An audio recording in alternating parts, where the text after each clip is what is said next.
watching Rogers TV.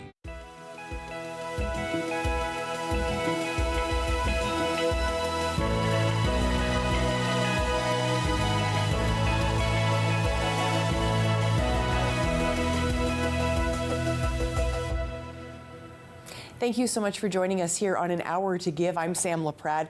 We're going to learn so much today about the Ottawa Community Housing Foundation. And you may not be aware of this organization, but we're going to tell you all about it today. And we're going to start today, of course, with the one and only Melissa Reeves. How are you? Hi, I'm happy to be here. Thank you. And you hold a lot of different sort of positions in the city. I do. One really important, of course, with OCH Foundation. But tell us what else you do. So I'm COO of Linebach Studio. We're an architecture firm here in Ottawa, and I'm also a board member of the Ottawa Board of Trade, and I sit on the Downtown Ottawa Champions Table. So we're looking at ways to re-enliven and reinvigorate downtown Ottawa. How did you have time to join me today? Because it's just I'm happy to be here. And the role you have with OCH Foundation, you're the chair, really important role. Tell us a little bit about why you got involved. So I got involved about 8 or 9 years ago, and we were actually sponsoring one of their fundraising efforts, the food truck rally, which was really cool. And then I was asked to join the board, and it was my first board. I didn't quite know what to do. And then over the course of the years, I was just really continually drawn in by the people that work at the foundation. So the team, Tracy, has been working with the foundation team for a long time. But then also I really got to know the communities that the foundation serves.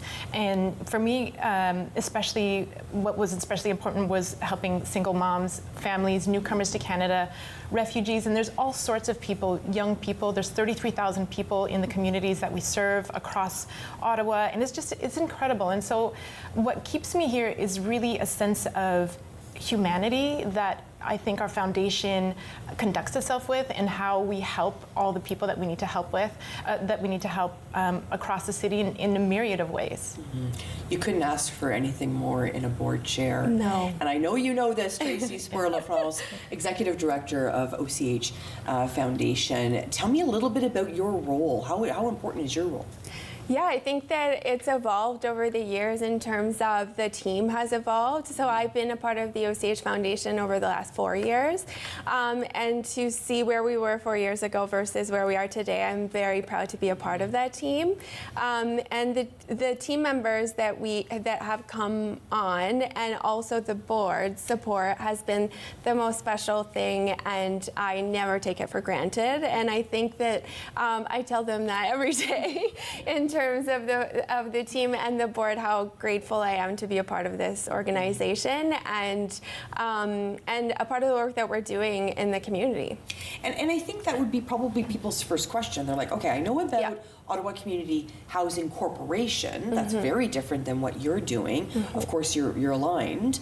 But talk to me a little bit about the differences when you sort of go out into the community. Do you get that question? Yeah, I mean, I think there is a lot of confusion, and we've been trying really hard to bring more awareness to the OCH Foundation and the role that we play within the organization and within the role of the lives of the tenants who live within OCH. And so what we do is we are a charitable nonprofit organization who supports tenants who live within OCH.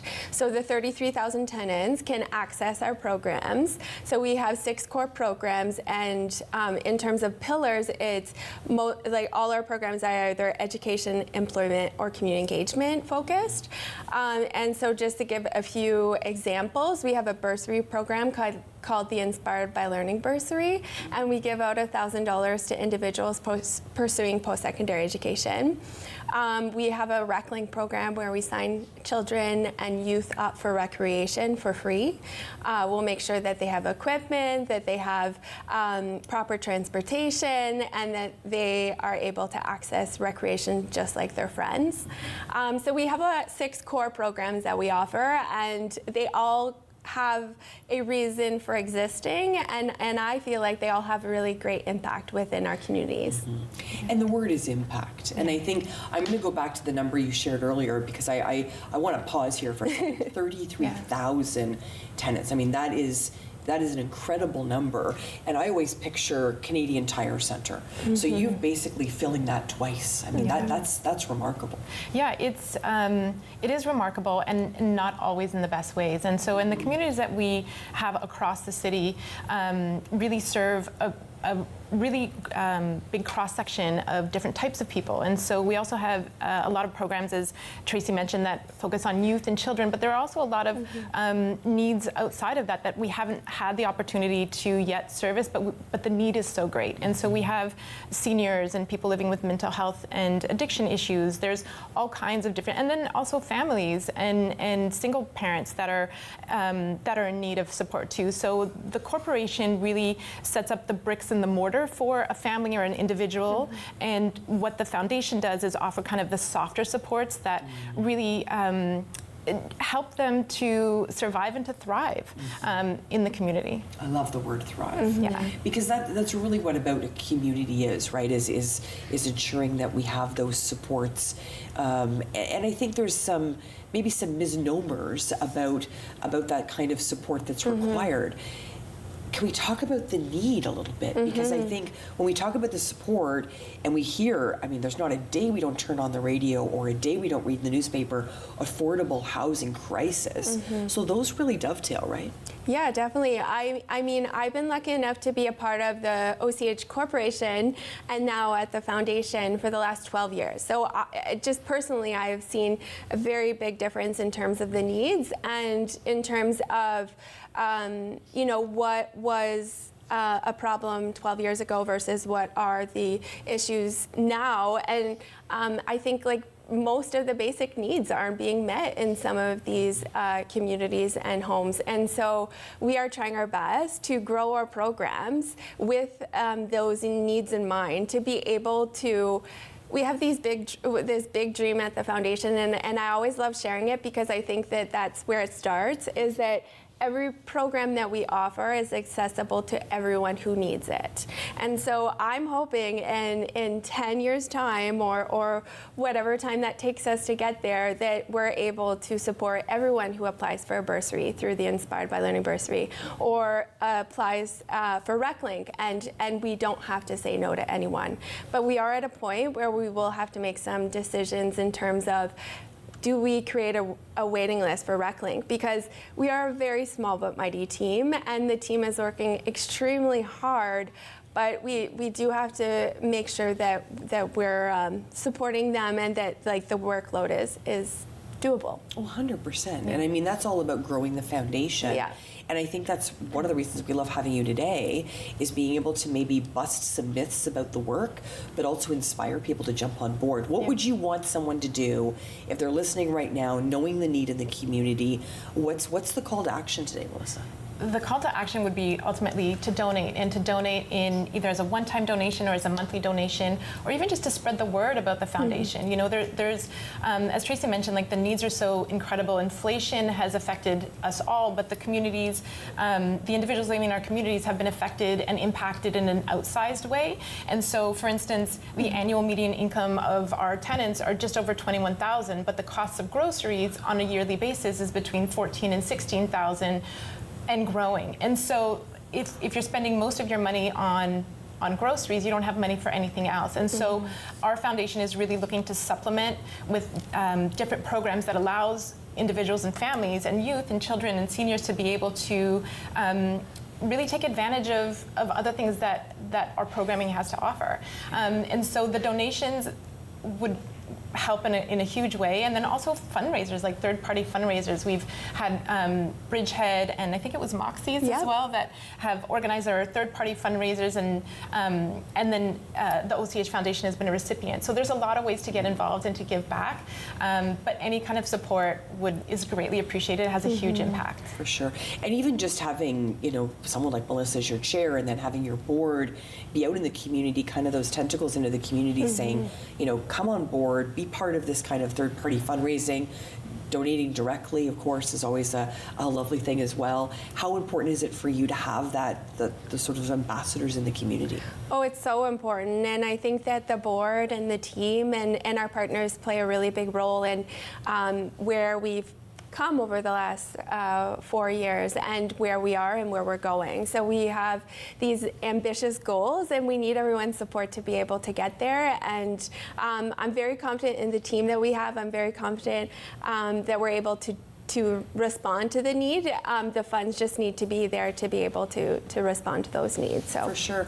And give us a sense of, let's say if someone was to donate $100, do you have a sense of what that would do, Melissa, for the community? Well, I think it would go to support one of our 6 programs, as Tracy mentioned, and one of the ones that is kind of near and dear to my heart is the Pack-a-Sack program. So it's getting ready for back to school is often stressful, but even more stressful for the individuals living in our communities, and they just don't have the funds to be able to buy the necessities that are required going to school. And so in 2022, we packed 700 backpacks with all the essential back-to-school supplies that were needed to go to school. And in 2 years, we've almost tripled that program. So now we're handing out over 2,000 backpacks from kids going from JK, pre-K, all the way to high school. And so we make sure that all the backpacks are good quality backpacks, and they have all the items that they need for elementary and for high school and for preschool as well. And so the donations go to help a program like that. And we also have our Hop on Bikes program, which is also a beautiful program where we take we collect refurbished bicycles, we refurbish them, and then we go into the communities and have these really amazing days where we invite the community in, the children can come and they can choose their bike. I know, it pulls at your house. Yeah. It's just amazing. And we really love the opportunity to do that. And I bring my own kids to participate and to help distribute the bicycles, because just the pure joy that you see on these little kids' faces who get to come and pick their bike, and we even have like a little training area to make sure that they know how to ride their bikes, and we give them a helmet and a lock. And so these are 2 examples of 2 of our programs where even a $100 donation would make a huge difference. Right. I love, you can tell you're a mom, Melissa, because you're like, good quality backpack. Right? Every mom is like, good quality backpack. I love that so much. We only have a very short period of time left, and it always goes by so quick. But in terms of my time with you as the executive director and talking about the dream, you've touched on it a little bit, but in about a minute, tell me what your dream is. My dream is to support as many of those 33,000 tenants that need our support, and that we're able to grow our programs to respond to the needs in the community. So that evolution through the programs, we started with 4 programs, now we're at 6 programs, and one of those programs is called Tomorrow Ready, and it's $1,000 that we give in the community, and it's the community that decides themselves how we spend that. So if they want hygiene products, if they want perishable, non-perishable items, they give us a list, we go out, we purchase that, and then we bring it back into the community. And so those are our concrete ways that we're responding to food insecurity in our communities. And so we are very keen on continuing to grow those programs, and the needs are there, and we're very confident that our team is able to respond to those needs, but we need the funds to be able to support that. You've touched on so much, and we're just getting started talking today about Ottawa Community Housing Foundation, and I'm so blessed that you joined us today, and we'll make sure to have lots of other great guests on. So we want everyone to stay with us today for an hour to give. I'm Sam Laprade. Come on back, everyone.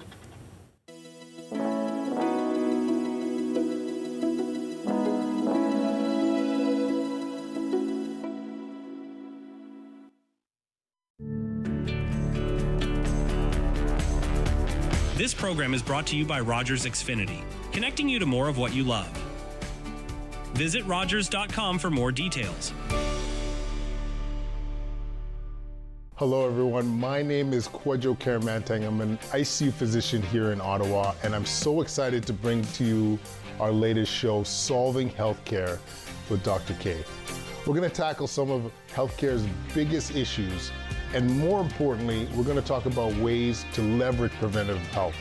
How do you avoid seeing someone like myself in the intensive care unit? And this show is exclusive on Rogers TV, so please tune in. You guys are going to love it. Everybody knows not to drink and drive, but some people still think it's okay to take drugs and drive. Police have the authority, the ability, and the tools to determine if drivers are impaired by legal or illegal drugs. And because drug-impaired drivers can pose just as great a risk as drunk drivers, they face the same penalties, like the loss of their driver's license, a criminal record, fines, and more. A message from the RCMP, the Canadian Association of Chiefs of Police, and Arrive Alive, Drive Sober.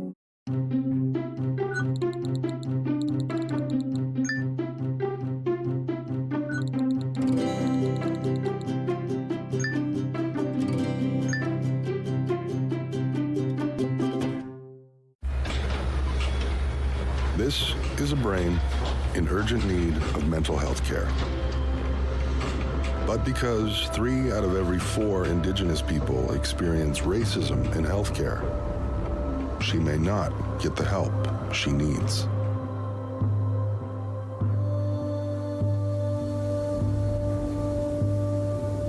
Become an ally. Rise above racism in healthcare.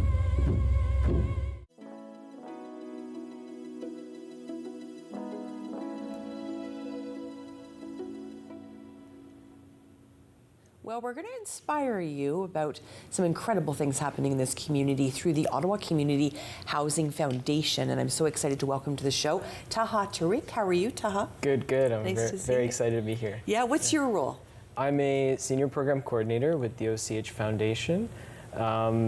Basically, in layman's terms, that means I get to work directly with the communities and deliver the programming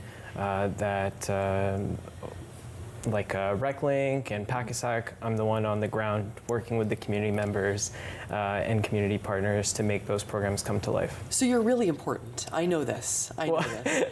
Fatima knows this. Fatima Iftikhar joining us as well. And Fatima, what's your role? You're a mom, which is an important role as well. So I'm a resident at OCH, one of the communities, and I'm a mom of 2 young kids, Yes. 6 and 4. Yes. I was introduced to Taha almost 1.5 years ago.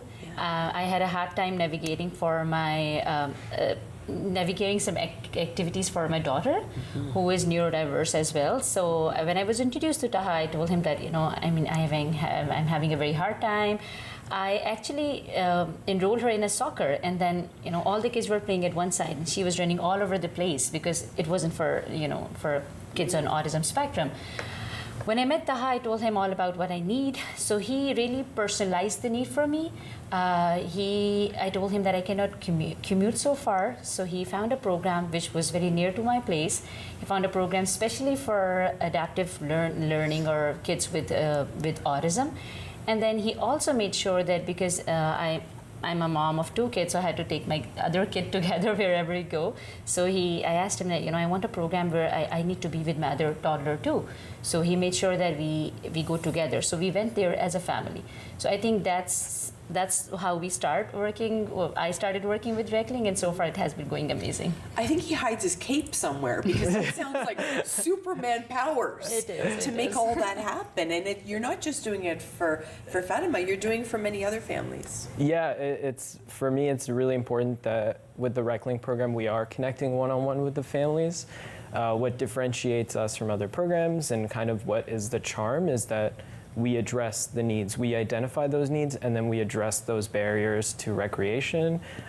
Transportation is often the biggest barrier because it's getting to recreation or community centers is challenging for families. So we always try to prioritize being close by, and we have to work with what we have with programs. We have some excellent folks at the RA Center and great contacts I have across the city to help make my life easier. But yeah, very, very happy we're able to help. And they're making your life easier so you can make Fatima's life easier. Yeah, it's all about working together, right, with those partners. Were you surprised? Because I think, and when you first started telling your story, it was kind of like, I've got all these big needs, and it kind of felt like maybe you were a bit hopeless, maybe. I was, to be honest, because I think part of the problem is navigating the resources. I'm sure there are definitely very good recreation programs all over the city, but as a busy mom of 2 with a kid with extra needs, it was really hard for me, especially when I was trying to go as a family. And I think it's not just a problem for myself, it's a problem for my community as well. I can count on fingers, at least right now, 5 people I have referred to Taha in the last 1 year. Yes. And each of them has very different needs. Right. Like the first of all is being really expensive, so he helps us subsidize it, first of all, and then second for me, at least at that point, was commute and finding help for my daughter, because all over the city I could see different programs, but they were available, but then very hardly you can find some which are for neurodivergent kid, and even if they were available, they were at the other end of the city, and it was very hard for me to go there. So I gave the list of problems I'm facing to Taha, like all the obstacles I have to get recreation for my kids, and he made sure that he tackled all of them one by one. And it's the same for my community. All the needs are different but personalized, and and it's what amazed me about the program is how they approach each family with their own needs specifically. So you could just have a new business card, Taha, Ottawa Community Housing Foundation problem solver. That could be your new business card. I do come from an engineering background, so we like to be problem solvers. Well, it sounds like you're doing a great job. What are some of the some of the unique stories like Fatima's you've dealt with that are similar, that people felt maybe that bit of hopelessness, and you brought some hope to them?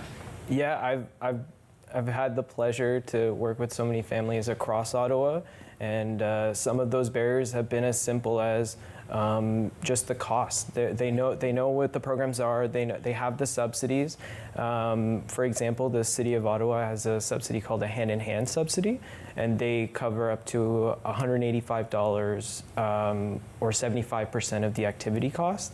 And for some families, even that remaining 25% is a huge burden, especially when camp prices have gone way up, and activity prices have also been hit by inflation. So it's super important for us to come in and take that burden off of our families' plates and say, we're going to be here with you, walking with you to eliminate those barriers and cover that additional cost. And then I have other families who don't know that these subsidies and programs exist and have trouble navigating those technological barriers, online registration. I'm a young person, so I can navigate those quite proficiently, and I also work primarily with those systems all throughout the week. So it's kind of like having an expert in your corner for those families to be able to navigate those systems and have that information at like a quick text or phone call or an email. And I really want to talk about what it's like, and I'm a single mom too, and what it's like to kind of navigate some of this stuff and really put shame over here. Because there's some times where we can judge ourselves and we don't want to ask for help, and we just want to say, well, I'm just going to deal with it, especially moms, right? We're just like carrying all these packages around all the time. I want to talk about what it's like and I'm hoping someone is listening or watching us right now, and they're maybe a little bit scared to reach out. So let's get that off the table. How can we encourage them? So I think I was at that place one time initially when I started, and at the same time I was trying to get everything I could do for my kids. Even looking for myself. I'm fortunate enough that I knew enough English to look for it, because I know a lot of moms in my community, for them English is not the first language, right? So, and they don't know how to use technology that much. I had that. I was fortunate to have that ability, but at the same time. Juggling life with 2 young kids, trying to get on my career, and a lot of these things happening at the same time, I think I kind of pushed back recreation for them, as much as I do understand that how important organized sports is for them, for their physical and mental health, I would say.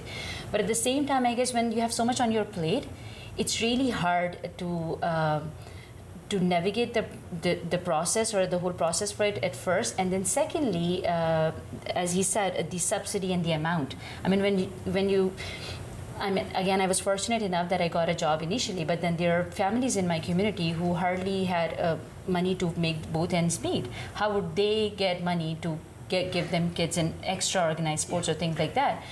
So I guess that's what I see on a daily basis. I was fortunate that I started volunteering with Ottawa Community Housing, and then I met my wonderful community developer, and she was the one who referred me to Taha. Actually, one day after failing at multiple attempts to get my kids into sports, I called her and I told her, you know what, I'm finding it really hard, especially for my daughter, to get her into any sports. And she said, you know, I know we work with OCH Foundation. Have you heard of it? And I said, no, I haven't. And then she referred me to Taha, and then I got to know about their programs. So I guess, yes, it's really hard to ask for help at certain times, and I'm amazed at how many resources out there are, which people in my community are not aware of. So I guess now, since I've got to know them, I try to tell all the moms around me, or families in general around me, to get that help, because, you know, I mean, there are resources out there for us to use, but at the same time, something is stopping us. So what's that? Yeah. You know, we just, and I know that for Taha, at least, I know that if I find a person who, for English, who's not their first language, I try to make I translate to myself a certain time. He can speak more than one language too, so, you know. That's great. Yeah, so it's an amazing team, and I guess, yeah, there are opportunities out there. It's just that we have to go and look for them, and it makes a wonderful difference in your life. And I think it's really, we only have a couple of minutes, but I think it's really important too to talk about that it's more than sport, it's more than recreation, it's confidence building, it's leadership skills. I mean, this is all wrapped up in creating the little humans that are going to be becoming great big humans, right? Yeah. All of the kids and youth and parents and these family units, they're so much more than these individual circumstances they come from. So for us to be able to come in and take that kind of stress off, it opens up that family to so many other opportunities. I've had families that I've worked with where we've helped get their kids into camp, which opened up parents to be able to pursue education and work. We've had we've seen kids who are kind of shy and in their shell, and parents are really trying to encourage them, which is, I think, something common. Even myself as a young person was very shy. And those opportunities help those kids develop and build some confidence. And yeah, it's a holistic family health that we target through recreation and through RecLink specifically.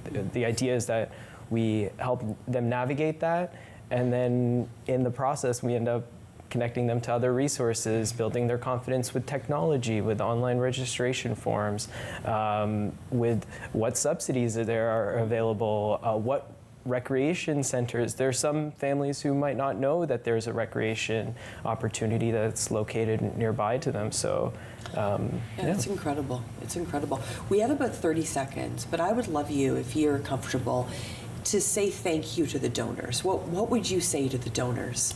Well, from the depth of my heart, I would like to say thank you, not from just, I think, myself, from my community, the whole community, because it is making an amazing difference in the life of the community they're serving. So thank you so much. Yeah. Beautifully said. Beautifully said. Thank you both so much for joining me and for sharing your story. You're definitely inspiring, the both of you. I love the connection that's been made. Thank you so much for spending time with us here on An Hour to Give. We're learning all about the Ottawa Community Housing Foundation today. And when we come back, we're going to put a little power into the conversation. Stay with us then.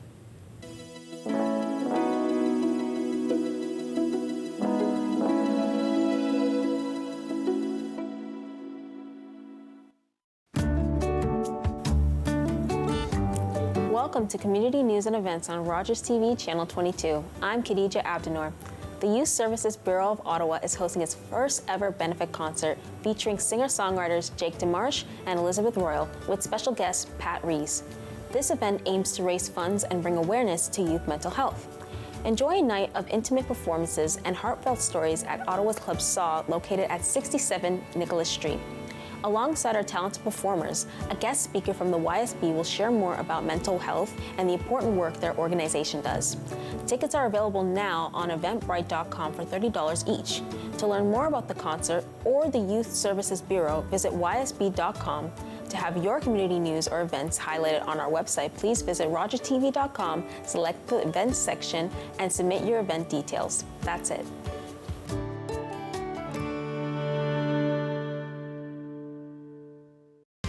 I'm Wendell Clark with a word about winning. We all know it takes a team effort in any sport and with any challenge. You can be a part of the winning team that shuts out impaired driving. Whether you're out on the town or just hanging out with friends, drink responsibly. Always have a plan for a safe ride home for yourself, your family, and your friends. You'll be helping to shut out impaired driving. Visit ArriveAlive.org to find out more. Arrive Alive. Drive sober. Think it's okay to drive high?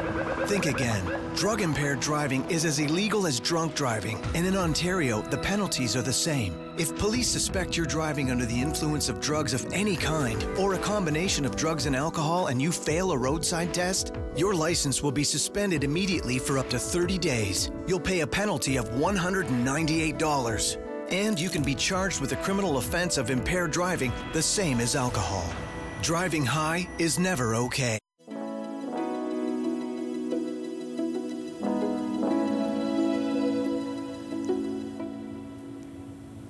And we're back on An Hour to Give. I'm Sam Laprade. We're talking all about the Ottawa Community Housing Foundation today. And we have two fantastic guests joining us again today.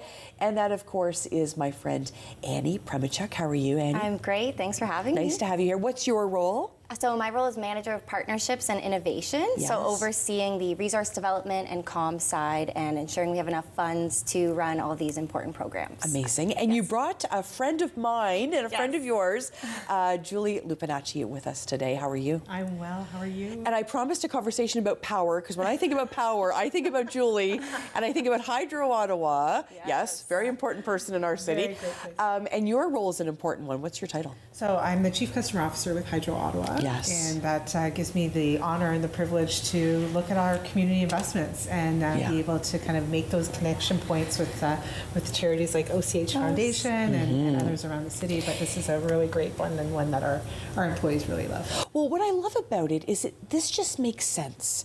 Like sometimes you find, all the corporate responsibility piece, does that fit? This is such a good fit. It really is. It's brilliant. Sam, I'll tell you, we really see ourselves as building communities at Hydro Ottawa, right? We're laying infrastructure. We're an infrastructure company. We have a duty to get power to everybody in the city. And that really goes deep into the roots of our company because we look at ourselves as city builders and community builders in so many different aspects. And with community housing, you're looking at the way that the community is being built. You're looking at the people and making sure that they have the connection points. And it's a tie for our employees to be able to even go in and do some work with community housing as well. It's amazing. It's amazing. A really important project. We heard a little teaser earlier about Pacasac. I mean, this is brilliant. The numbers are just incredible to me. I think about just putting my own child's one backpack together a year. You do a bigger job than that. Yes. So we provide over 2,000 backpacks to children and youth in need from kindergarten all the way up to grade 11 this year, which is part of our 4-year commitment. So back in 2023, we gave 700 backpacks out up until grade 9, and we've grown a year in grades since then. So next year we plan to give out from kindergarten all the way to grade 12. But we want to ensure that every family that requests a backpack receives a backpack because it's just that extra purchase that doesn't necessarily fall within a lot of our families' budgets. And so if we can provide a backpack that they're confident and excited about to go back to school with, then they have the tools that they need to succeed. And then our families living in Ottawa Community Housing can also take that money and put it towards food or other essential items. So it's a lot more than just a backpack, right? It is. You know what it is? It's confidence, and you touched on it. It's about going there and looking like everybody else with brand new stuff and feeling that, and feeling that connection. You'd agree. Oh my goodness. And being able to give kids choice and opportunity, and that they're all starting off in the same way. We really see these kids as they're kind of growing up in our communities as the next leaders, right? The next engineers in our company, the next power line maintainers. Really, that's what it is, and you're building community through the people, and that's such a wonderful thing to be able to give them the tools at this early age. And that dignity of choice and all of what we just spoke about.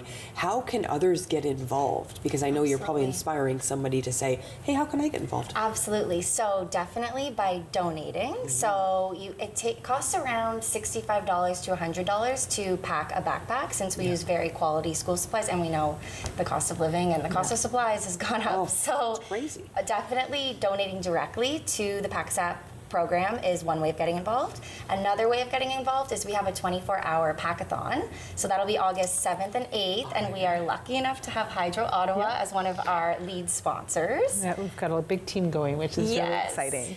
And I think that's really important, because we talk a lot on An Hour to Give here, and I talk every time I can, anyone allows me to talk about philanthropy, I talk about time, talent, and treasure. Yeah. So it's one thing for Hydro Ottawa to go, here's a check, and hope your event's great. Yeah. It's another thing to have employees engaged, have them there, have them sorting, making it a team building event. I mean, that's really what philanthropy is. It really is. And that's where the most of the work happens, right? Our employees love being active in the community that they're in, and being able to do the work and see the people that they're going to be helping. It gives a different connection point to the work that we do, and a different connection point to why we're getting involved in this one. And we've partnered with OCH over the years on a number of different pieces, and the PackSap one has been a really fun one to be able to do, so it's great for some team building for the company as well. Well, then on the first day of school, it's like you're sending off 2,000 kids, right? You almost like, it's kind of like exciting, like, these kids are going with their backpacks and they're heading off to school, which is really great. And you just never know, once again, if they could be an employee of Hydro Ottawa. So, Right, exactly. Yeah. So we're recruiting early. Yeah, exactly. I love that so much. So tell me about the impact of this for families, because I think we all think about, yes, it's busy around going back to school time. And the cost, of course, as we've talked about, and food insecurity has just been really challenging. But this really weighs on the minds of parents. Absolutely. It can really be, and we talked about the word earlier, the shame around that. And I want to bust those myths today. Yes, and we want to level the playing field so that they can be confident with their backpack and go back to school, and no one asks any questions. They arrive to school, they have their backpack, and no one needs to know that it came from Ottawa Community Housing or where it came from, but they are proud to have those supplies. And I think that just to go back to the need in our community, like when you think about 33,000 people living in Ottawa Community Housing, and they're, like Melissa said in the beginning, with an average average yearly income of $21,000, there's just not those extra funds to go and purchase these high quality supplies. So it's really helping level the playing field and ensuring they're set up for success, that they can go to school confident and feeling. And from a culture perspective at Hydro Ottawa, you're giving back to the community. I mean, I saw a couple of your linemen driving in today. Yeah. So they're out in the community, obviously keeping the lights on and keeping us all powered up. Yeah. But when they have those experiences in the community, does it make the core work feel that even that more special? 100%. 100%. How could it not? So a lot of our community giving is really driven by our employees. We ask them, where do you want to go? Here's the bunch of charities that have come to us asking for support and help. Who do you want to give to? How do you want to get involved? And having that employee volunteer piece so that they can actually go and do some of the work and see the people that are actually benefiting just ties them even rooter into the work. So some days when we're turning the power on and we've got our crews that are out there doing that, and the people back at the office making sure all of that stuff gets done as well, being able to go into community and participate in a bit of a different way, where you're not always in an emergency or a critical component at time of a conversation, it allows them to connect differently. And that route there is exactly how we've built our company. We've been in this community for over 100 years, right? And we live here. These people are our neighbors, our friends, right? Sometimes they're our family that are in these situations, and being able to be able to have a program like this and tie there's some pride that knowing that we're building community in a very different way, and we're connecting with people in a very different way. And I think, and I'll put up my hand to say, I feel like I take you for granted sometimes, Hydro Ottawa, because when the lights are on, we're kind of like, think of us. well, that's cool, right? We don't think about you. But when we have those storms that come through the city, and we just see your team just, mobilize and get us back in record time, that's when we sort of appreciate all of you. But the fact that you're thinking about community all the time when we're not always thinking about Hydro Ottawa, it really is a beautiful partnership. And life is okay when people don't have to think about us, and we're proud to know that we are underpinning everybody's life and we're connecting the power. But that privilege of sitting in this position and being able to be there for people in their times of need is good. But I love this part too. I can tell. And our employees love this part. Yeah, we can tell for sure.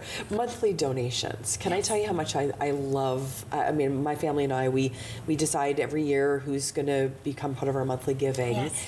But this is the perfect thing to become a monthly gift for, because you can spread that giving over the year, you can budget for it, but you're making the impact all through the year. Exactly, I so agree. And then depending on how much you're giving each month, it can go to our PACSAC program, but as well as to other programs. So connecting youth to free recreation activities or whatever else it may be. So a monthly gift really goes a long way and helps us sustain our programs so that then we can continue providing opportunity to children, youth, and all families so that they can thrive.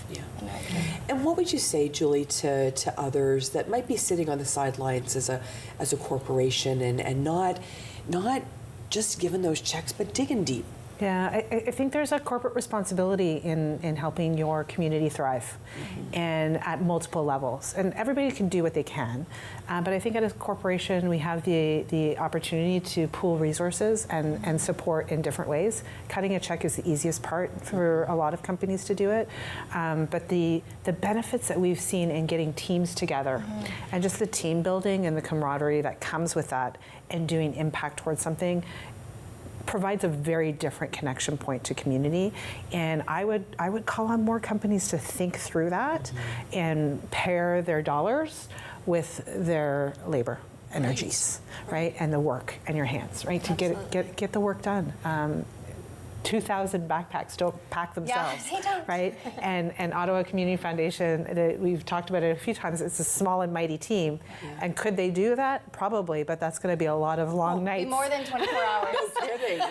So being able to just more hands make the work easier, it makes it more fun, and you can make kind of grueling tasks sometimes really enjoyable, and making it a bigger thing. So I would call on more people to think about combining those two together and help really re-emphasize that in their community piece. Well, look at this, Hydro Ottawa, powering up Ottawa Community Housing Foundation. I love it so much. It's a great partnership. Thank you for sharing your story today. Thank you. Appreciate it.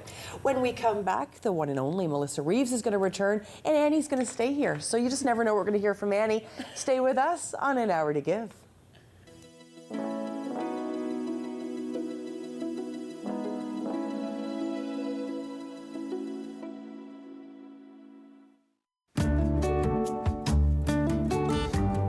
Welcome to Community News and Events on Rogers TV Channel 22. I'm Lamin Medri. The City of Ulm Yoga and Wellness Festival returns to Ottawa from May 30th to June 1st at Lansdowne Park. It offers over 75 classes including yoga, meditation, fitness, and workshops in the Horticulture Building, the Aberdeen Pavilion, TD Place Stadium, and more. Highlights include sound baths, breath work, and even a Taylor Swift yoga dance party. Attendees can also enjoy a 5K fun run along the Rideau Canal and explore a vendor village with local artisans and food trucks. There is something for everyone regardless of experience level. Tickets range from single day passes to VIP packages. For more information, visit cityofulm.com. To have your community news or events listed on our website, please go to rogerstv.com, click on events and post your event. That's it.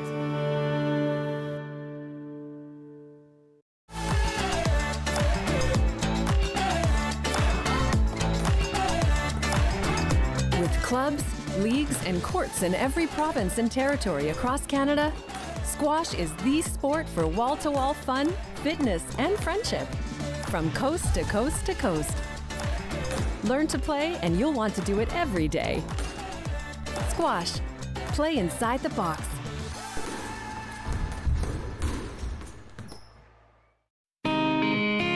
Hi, I'm Meg, and this is Fit Finley. Join me for Season 3 of Fit Over 50 with Meg, exclusively on Rogers TV. You're going to love the workouts that I lead you through. We're going to be using resistance bands, weights, your own body weight, and a chair. These workouts are for people over the age of 50, but no matter what age you are, you're going to love them. Can't wait to see you then.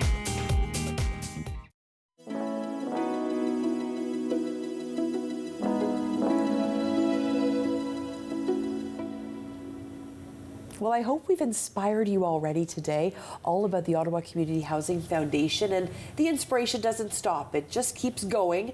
Melissa Reeves is back, of course, and Annie Premichuk is back as well, talking all about the initiatives for this wonderful foundation. You've got lots of different initiatives coming up, but of course, in Ottawa, there's 2 seasons. It's winter and golf.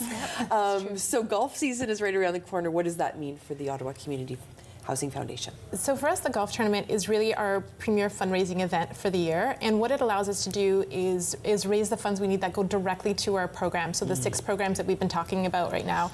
And so the tournament is in September 16th? Yes. Yeah, at Greyhawk, and this year we've increased it in size, so we're going to have close to 200 golfers. Wow. Yeah, it's a huge tournament, and it's really a really fun day, and we have a lot of people who come back year after year. We're still looking for a title sponsor for this year, so we really hope to be able to lock that in. But it's really a day where we get to celebrate all the work that we've done, and a lot of the partners that we've worked with throughout the year. So a lot of the partners from the Ottawa Community Housing Corporation are partnered in this, and so they come and support. And so it's a really fun day. We would encourage everybody to come out. Yeah, it's such an important day, and I think those golf tournaments that happen in this community, people really get behind them. Like this is a golfing community, so we want to inspire someone to pick up that title sponsorship. So they would get lots of benefits because the tournament isn't until September. Absolutely. So lots of time to see those benefits. Absolutely, and like Melissa said, this is our 12th annual tournament, and we've raised close to $1 million over those 12 years. So we really rely on this tournament to raise vital funds. But as you said, with the title sponsor, we'd love to recognize a business. It's a great day of networking, but also for a good cause. So you're going to get promotion for your business and recognition, and in exchange, it's a feel-good day, giving back to the community. For sure, absolutely. And when I think about the number we've dropped a couple times today, 33,000 tenants. I mean, this tournament will impact your neighbors, your community, youth, children. I mean, it's a big one. Yeah, and I think it's important to note too that not only do our communities currently have 33,000 people living in them, but there's a 7 to 10 year wait list to get houses or some sort of housing, and so the need is just. Unfortunately, it's growing, and so this is why we're pleading this hour is because the need is just increasing, and so with the costs of everything increasing, it has the outsized impact on our tenants, and so we really need so the golf tournament is really an opportunity for us to be able to raise the funds that we need so we can expand the programming to try to reach more people in our communities. Yeah. So of course, what we need for a golf tournament is, of course, we need those fantastic golfers. We need sponsors. Yes. But there's always a component typically for an auction. Is that your case as well? Yes. So we are close to selling out, so you can still register or sponsor, as we said, but we will have an auction that will launch a week prior to the tournament, so the whole public can get involved. So you can donate directly to the tournament, which goes directly to all of our core programs, but also participate in an online auction. Yeah, so that's another great opportunity to get involved. I love that. Yes. And when I think about the role of a chair, I mean, you hold such an important role with this organization. How do you inspire the rest of the board? I know they inspire you as well, but how do you sort of use a day like the golf tournament to leverage for all the other days of the year? It's such a great question, and I really am inspired by the team at the foundation. So Annie and Tracy and Taha and Pranav and everybody at the foundation team, and with the board, I am really fortunate to be able to work with a really intelligent group of individuals who are as committed as I am to this cause. And so when we get around the table and we meet every other month, it's really a group of individuals who want to contribute and who want to roll up their sleeves. And so we're a working board, so people really want to engage with the community and see the impact that they're having in the work that they do with the Ottawa Community Housing Foundation, and I think that's just a really amazing thing to be a part of. So it's not so much me needing to inspire everyone, it's just what everybody brings to the table. I mean, it's this genuine desire to want to make change and to just better the lives of these people in our communities. And something that's kind of stuck with me recently too is that there's so many things going on in our world today, and that sense of humanity, of dignity, to be able to provide to individuals the opportunity to live a life that is full and beautiful is something that we're trying to do a little bit every single day. And the opportunity to do that with the board members and with the people at the foundation is just a real gift and an honor for me to do. And what I keep hearing when you're speaking, Melissa, and I'm sure you think the same, is it takes a village. It does. Right? It really does take a village. Who's missing at the table? Who's missing in the village right now, Annie? Who do you want to see bring to come on board with us? I feel like we just need more awareness in general, because like she said, what I love about OCH Foundation too is that we are listening directly to the tenants. So we're not just putting on programs because we think that's going to be what they want. We're doing surveys and we're out in the community working with community developers and community house coordinators who are telling us the tenants need this, or the tenants are saying with food insecurity, they're saying we need food. So we have a new Tomorrow Ready program, which is offering food and hygiene supplies or whatever they may need specifically. So we just need to build that awareness piece, I think, for everyone to get behind this, to want to support and invest in people living in Ottawa, because it's Ottawa's future. So.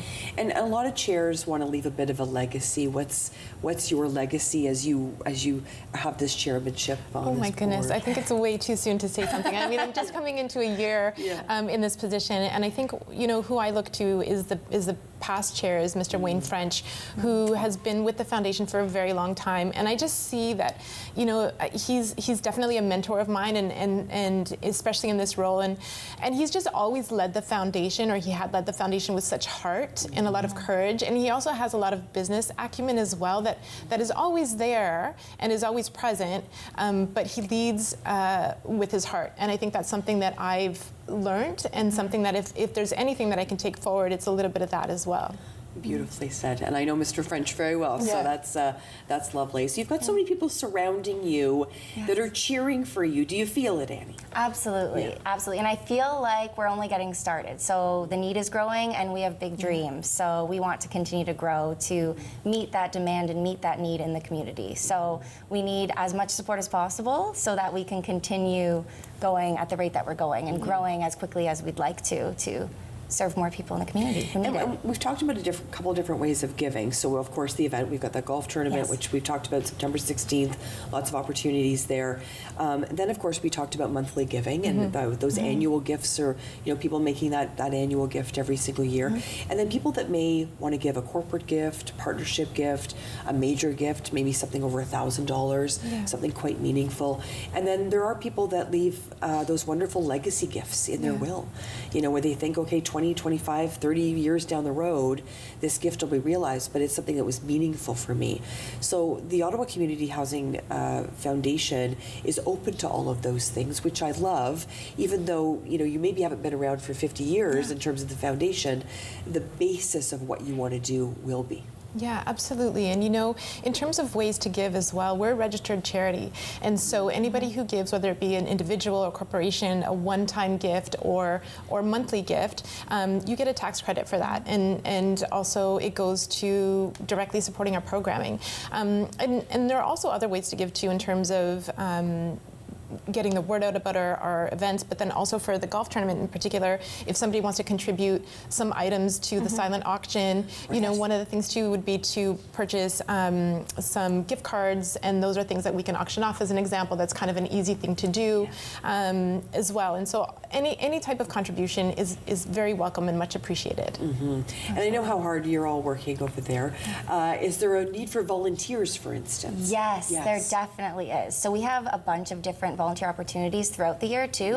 We spoke about our Hop on Bikes program, so we need volunteers when we're giving out 100 bikes. We need to have volunteers there. At the actual golf tournament itself though, since it is a double course at Greyhawk Golf Club, we will need a ton of volunteers this year because we'll have special activations at different different holes with Beat the Pro, Hole in One, and we'll need volunteers. So that is another way to support as well. If you're available that day on September 16th, we'd love to have you there. Yeah, and it's a great, I mean, that's a beautiful time of year in this city. So, so I love September in Ottawa. So for those that maybe are just tuning in, just joining us right now, if you were to be on an elevator, Melissa, with somebody and you only had 20 floors to tell them all about the Ottawa Community Housing Foundation, what would you say? We're a foundation organization that supports the 33,000 tenants living in Ottawa Community Housing today. There are 15,000 youth that are part of that as well, and children. And the programming that we offer really goes to support the individuals in this community and across Ottawa to really allow them to thrive and to have wonderful lives as best they can. It's beautiful. And we talked about those pillars that you stand on. Yes. We talked about Reckling today. We talked about Pacasac. What are some of the other programs? So our main 3 pillars are education, employment, and community engagement. And then our 6 core programs, we have Tomorrow Ready, so the food insecurity program. We give out bikes, backpacks, and bursaries. So the Inspired by Learning bursary that we alluded to earlier. And Youth Futures is a 6-month leadership program for youth pursuing post-secondary, where they actually get a placement for 6 weeks in their field of choice. So that's a whole, so we kind of hit on all the different pillars with all of our core 6 programs. And it's really about elevating, right? Elevating people and having that opportunity for them to maybe dream a dream that they didn't know was possible, particularly the youth programming. Does that inspire you? Yeah, absolutely. And in particular with the Youth Futures program, it's 150 individuals who are graduating from high school going into post-secondary, and many of the times they're the first in their family to do that, so they don't have any role models or support or parents telling them this is what you need to do to go to college or university. And so through Youth Futures and the training program, not only do they get a work placement and experience, but they also get training in skills and how to write resumes and how to show up at work. And so it's a really fulsome program that ensures or does the best to really support the youth in this critical transition in their lives that allows them to then step up to a different platform and just, the world is your oyster. I mean, the individuals who graduate from this program is just so heartening to see what they're capable of, what their dreams are, what they want to do. They're working at law firms, at the Supreme Court, like it's all kinds. It's just amazing. Wow. Yeah. Are they surprised that there's this help, this hand up, if you will? The youth, would you say? I feel like they're honored. They're just proud to be part of it. We actually have an alumni event coming up at the end of June where they all get to come back together and network, and they can be with their placements and the different mentors that they've had, and they all come back together and really just build that community so that it's really just an amazing opportunity for them to learn and grow and go on and connect. Fantastic. Where are we headed to make a donation? We have about 30 seconds. Yes, we are headed to ochfoundation.ca. So you've made it super simple. Yes, I love exactly. that. I love that. Yes. Fantastic. Thank you so much, Melissa. Thank you, Annie. Thank you. And to all of our guests today. I mean, we just shared so many different aspects of the work. I'm hoping we've inspired someone today. So thank you very much. I appreciate it. And thank you so much for joining us and hearing all about the Ottawa Community Housing Foundation. OCH Foundation is where you're going to go to make a donation if you've been inspired today. I'm Sam Laprade. Thanks for joining us on An Hour to Give.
Connect with us by visiting our website or email us at comments@rogerstv.com.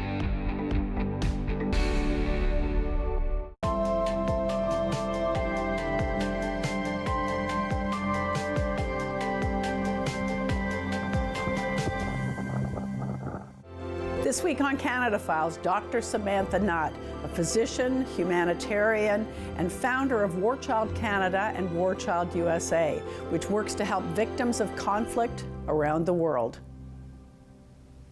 Summer days, summer nights, lots of things to do, places to go, and people to see. If you're having a few drinks, be sure to plan ahead and get home safely. We don't want to pick you up. Drinking drivers risk injuries to themselves and others and take chances with their license, their jobs, and their future. Remember